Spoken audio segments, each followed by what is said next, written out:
T twenty বিশ্বকাপ boycott করার পর যখন প্রেস কনফারেন্স হয়েছিল তখন কথা উঠেছিল আবারও সাকিব আল হাসানকে বাংলাদেশে ক্রিকেটে ফেরানো হতে পারে। অথচ নতুন করে ক্রিকেটারদের কেন্দ্রীয় চুক্তিতে নামটাই নেই সাকিবের। জানা গিয়েছিল পাকিস্তান সিরিজে সাকিব আল হাসানকে খেলাতে চায় বিসিবি, তবে সেটা শেষ মুহূর্তে গুঞ্জনে কি পরিণত হতে যাচ্ছে সেটা সময় বলে দেবে।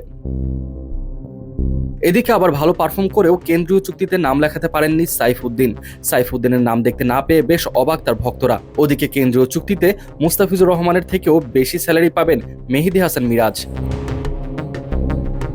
এদিকে এ প্লাস ক্যাটাগরিতে কোনো ক্রিকেটার নিজেদের নাম লেখাতে পারেনি। বিসিবির দেওয়া তালিকাতে এ প্লাস ক্যাটাগরিতে কেউ নাম লেখাতে পারলে তার স্যালারি হতো 10 লক্ষ টাকা। অথচ এই ক্যাটাগরিতে কেউ নিজেদের নাম লেখাতে সক্ষম হয়নি। এরপর এই ক্যাটাগরিতে নাম লেখাতে পেরেছেন 4 জন ক্রিকেটার: নাজমুল হোসেন শান্ত, মেহেদী হাসান মিরাজ, লিটন কুমার দাস ও তাসকিন আহমেদ। এই 4 জন মূলত এই ক্যাটাগরি থেকে 8 লক্ষ টাকা স্যালারি পাবেন।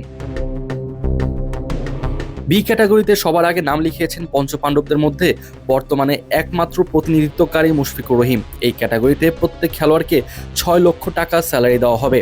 এই ক্যাটাগরিতেই সবথেকে বেশি ক্রিকেটারকে অন্তর্ভুক্ত করা হয়েছে, যার মধ্যে মমিনুল হক, মুস্তাফিজুর রহমান, তাওহিদ হৃদয়, তানজিদ তামিম, রিশাদ হোসেন, শেখ মেহেদী, নাহিদ রানা সহ আরও বেশ কিছু ক্রিকেটার রয়েছেন।